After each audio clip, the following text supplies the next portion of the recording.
Confidence-building measures are confidence and security-building measures are actions taken to reduce fear of attack by both parties in a situation of tension with or without physical conflict. The term is most often used in the context of international politics, but is similar in logic to that of trust and interpersonal communication used to reduce conflictual situations among human individuals.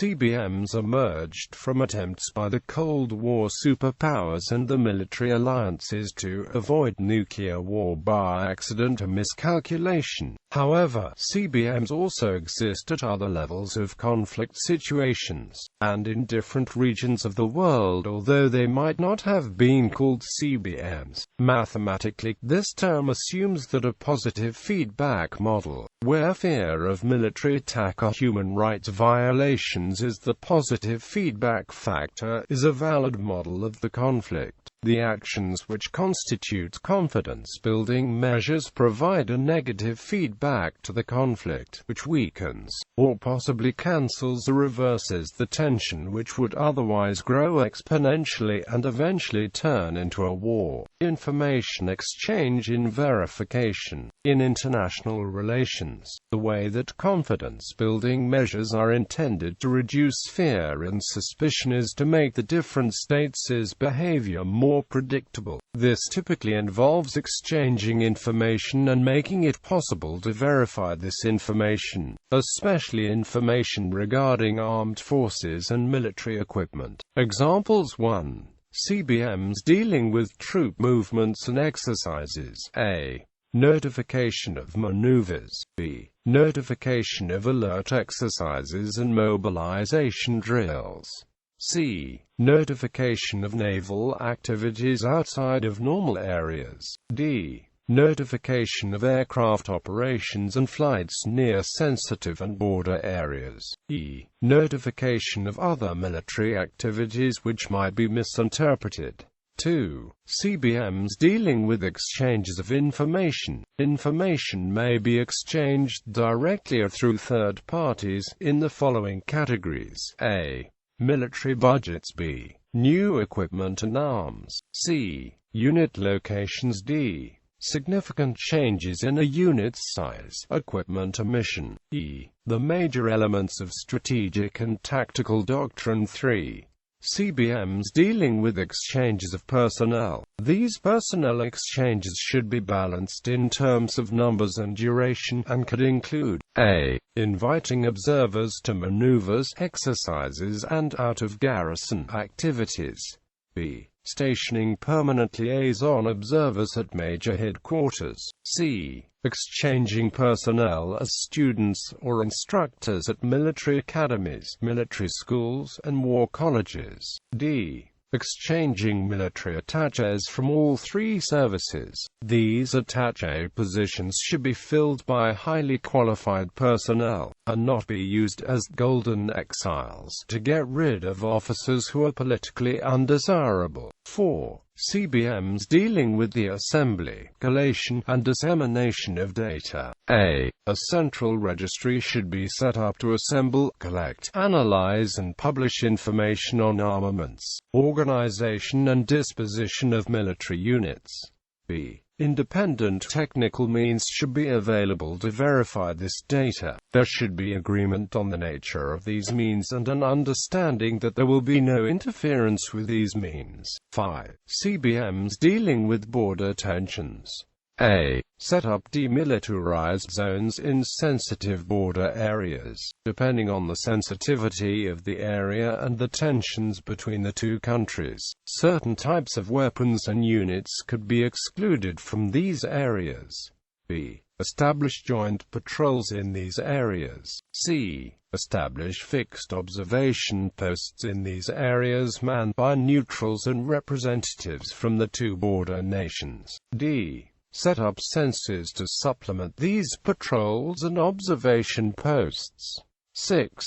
CBMs dealing with actions which might be interpreted as provocative. A. Agreement should be reached on acceptable and unacceptable military activities, especially in sensitive and border areas. B. Clear limits should be placed on those military activities, such as mobilizations and calling up selected reserves, which could lead to misunderstandings. Notification procedures should be established for practice movements.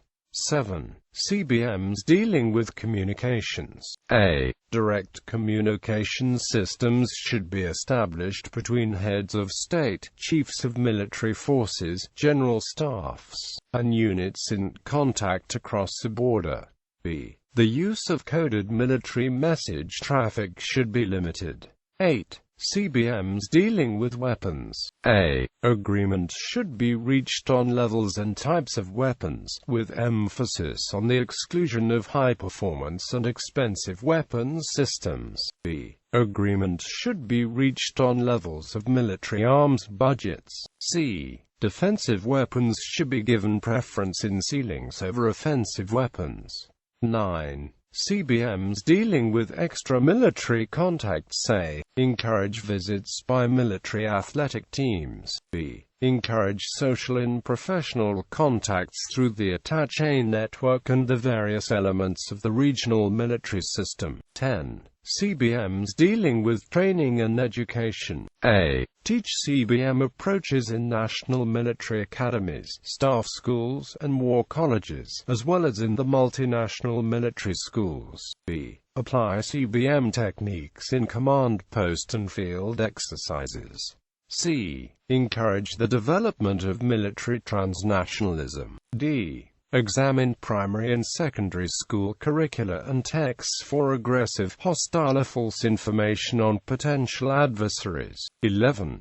CBMs and regional military systems. A. The institutions and activities of regional military systems such as the Inter-American military system should be examined to see how they can be used in support of a confidence-building regime. The CBM support functions can include verification, contacts, channel of communications and a forum for expressing a wide range of ideas. B. Consideration should be given to lowering the presently high U.S. profile in most of the institutions of the Inter-American military system, and to the possibility of moving key institutions to a Latin American country.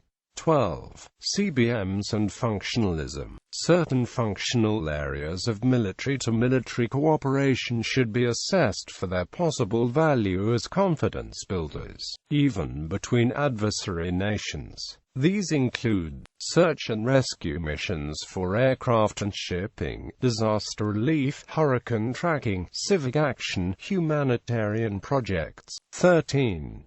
CBMs dealing with ways of expanding CBMs. A. Establish a regional or sub-regional mechanism, similar to the Conference on Security and Cooperation in Europe, to study confidence-building measures and ways to improve and increase them. B. Discuss CBMs at the periodic conferences of service chiefs. C. Explore the possibility of extending CBMs geographically to other areas, in the Central American case to the Caribbean and South America. People-to-people contacts. Confidence-building measures between sovereign states have for many centuries also included the existence of and increased activities by embassies, which are state institutions geographically located inside the territory of other states, staffed by people expected to have extremely good interpersonal skills who can explain and resolve misunderstandings due to differences in language and culture which are incorrectly perceived as threatening, or encourage local knowledge of a foreign culture by funding artistic and cultural activities. A much more grassroots form of confidence building occurs directly between ordinary people of different states. Short visits by individual children or groups of children to another state, and longer visits by secondary and tertiary students to another state, have widely been used in the European Union as one of the methods of decreasing the tensions which had earlier led to many centuries of inter-European wars, culminating in the First and Second World Wars. Validity of the model. If the feedback model assumed by the confidence-building measure mechanism is correct, then the rapidly developing improvement in communication between ordinary people by the Internet should provide extremely robust, fast methods of information exchange and verification, as well as improve people-to-people contacts and general building of trust networks, reducing the intensity and frequency of wars. Evidence to date, however, suggests that the Internet is as likely to inflame opinion and increase conflict as individuals are exposed to significantly different points of view. Confidence building viewed as a process, an alternative analytic approach to understanding confidence building looks at broader process concepts rather than concentrating on specific measures. This approach finds its fullest expression in confidence building in the arms control process,